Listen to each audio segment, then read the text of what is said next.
আরো একটি বক্তব্য শোনাবো, শুনুন।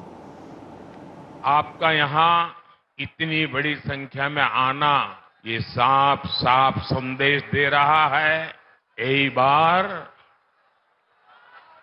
एक बार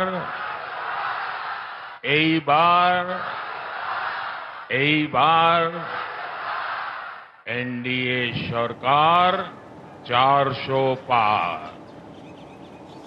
কনফিডেন্সের সঙ্গে জনসভায় মঞ্চে দাঁড়িয়ে নরেন্দ্র মোদী বলছেন এনডিএ এবার 400 পার হবে। শান্তনুদা, 2021 সালের বিধানসভা নির্বাচনের আগে ঠিক একইভাবে ডেলি প্যাসেঞ্জারের মতো বারবার প্রধানমন্ত্রী এসে সাথে স্বরাষ্ট্রমন্ত্রী সহ এক ঝাঁক মন্ত্রী, রজন খানের সাংসদ, বিধায়ক, বিভিন্ন রাজ্যের মুখ্যমন্ত্রীকে নিয়ে এসে 7 থেকে কোটি কোটি টাকা খরচা করে ইলেকট্রনিক মিডিয়া, সোশ্যাল মিডিয়াকে কাজে লাগিয়ে ইলেকশন কমিশনের নেতাদের কাজে লাগিয়ে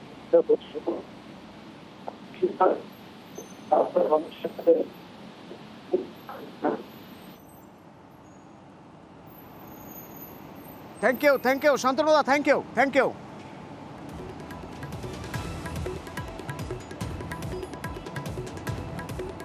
এবং এই